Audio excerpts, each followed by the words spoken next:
আজিৰ পৰা তিনিদিনীয়া বৰ্ণাঢ্য কাৰ্যসূচীৰে জাগিৰোডৰ জোনবিলৰ পাৰত অনুষ্ঠিত হ'ব ঐতিহাসিক গোভা দেওৰজাৰ জোনবিল মেলা। বিশ্বৰ বুকুৰ পৰা হেৰাই যোৱা বিনিময় প্ৰথাৰে উজলি উঠিব জোনবিলৰ পাৰ। ইতিহাস প্ৰসিদ্ধ এই জোনবিল মেলাৰ প্ৰস্তুতি ইতিমধ্যে সম্পূৰ্ণ কৰি তুলিছে মেলা পৰিচালনা সমিতিয়ে। ঐতিহাসিক গোভা দেওৰজাৰ জোনবিল মেলাৰ প্ৰথম দিনা দেওশাল চাৰিভাই শিৱথানত মাংগলিক পূজা অৰ্চনাৰে আৰম্ভণি হয় মেলাৰ।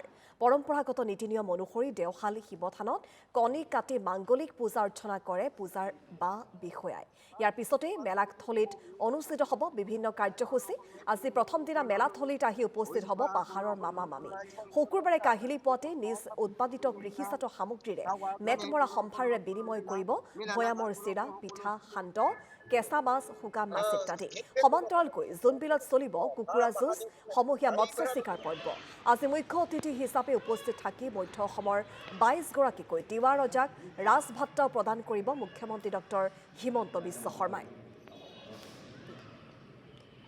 আৰু এই সন্দৰ্ভত সবিশেষ জানিবলৈ পোনে পোনে আমি লাইভত যাবলৈ বিচাৰিম। ধনঞ্জয় প্ৰসাদ আছে আমাৰ সৈতে। ধনঞ্জয় প্ৰসাদ, জোনবিল মেলাৰ আজি প্ৰথমটো দিন, গতিকে কেনেদৰে আৰম্ভ হৈছে জোনবিলৰ মেলা আৰু পৰিৱেশ কেনেধৰণৰ এই মুহূৰ্তত আপোনাৰ জৰিয়তে চাম ধনঞ্জয়?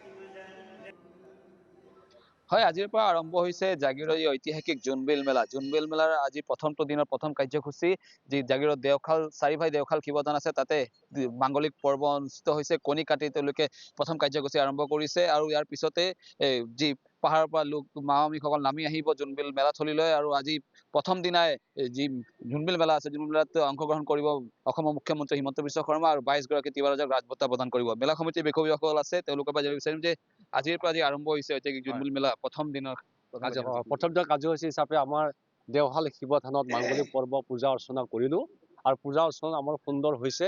আৰু এইবাৰ জোনবিল মেলা সকলোৱে পৰিচালিত হ'ব বুলি পেলাই আমি আশা কৰিছোঁ।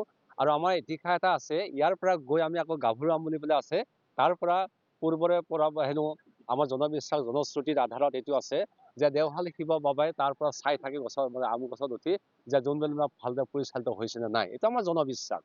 আৰু আমি এনেধৰণৰ মাংগলিক পৰ্ববিলাকত আমি কণী কাটো। কণী কটাৰ অৰ্থ হৈছে যে যিমান আমাৰ অপায় অমংগলবিলাক আহে সেইবিলাক নাশ হৈ যায়। আৰু কণী কাটিলে আমাৰ এটা নিয়ম আছে, তাতে আমি মঙলা এটা চাওঁ যে কণীৰ বাকলিটো চিট আৰু টুংগ্ৰুপ বুলি কওঁ আমাৰ তিৱা ভাষাত, তেনেকৈ যদি পৰে তেতিয়া আমাৰ ভাল হয়। এবাৰ সুন্দৰ হৈছে আৰু কণীত একো ওলোৱা নাই, গতিকে আমাৰ জোনবিল মেলা ভাল হ'ব বুলি আমি আশা ৰাখিছোঁ। গতিকে অপায় অমংগল বা দূৰ কৰিবৰ কাৰণে আজি আমি মাংগলিক পৰ্বটো কৰিলোঁ। আৰু আজি প্ৰথম দিনাখনে আমাৰ অসমৰ মুখ্যমন্ত্ৰীগৰাকী আমাৰ মাজত উপস্থিত হ'ব আৰু তেখেতক আমি আদৰিবলৈ সাজু আছোঁ। আৰু কাৰ্বি আংলঙৰ পৰা ইতিমধ্যে 61খন গাঁও নামি আহিব আৰু মেঘালয়ৰ পৰা 20ৰ পৰা 30খন গাঁৱৰ মানুহ নামি আহিব। হয়, ইতিমধ্যে আজি পাহাৰৰ পৰা মামামীসকল নামি আহিব, ইতিমধ্যে আৰম্ভ হৈছে নামি। কিমান সংখ্যক লোক অহাৰ সম্ভাৱনা আছে? আমাৰ এইটোতো 20ৰ পৰা 30,000 মান লোক নামি আহিব। বছৰেই আহে, যোৱা বছৰ অলপ বেছি আছিলে, এইবাৰো হ'ব নিশ্চয়। সকলো ফালৰ পৰা খবৰবিলাক ঠিক ঠাক হৈছে। হয়, আছিল মেলা সমিতিৰ বিষয়ববীয়া মন্তব্য। আমি কৈছোঁ যে প্ৰায় 20ৰ পৰা 30,000 যি পাহাৰৰ লোকসকল আছে নামি আহিব। নামি অহাৰ পিছতে অহাকালি পুৱাৰ ভাগতে অনুষ্ঠিত হ'ব যি ঐতিহাসিক বিনিময় প্ৰথা, মুদ্ৰাৰ প্ৰচলন নোহোৱা হ'ব জোনবিল মেলাথলীত। আৰু অহাকালি পাহাৰৰ যি লোকসকল আছে, ভৈয়ামৰ লোক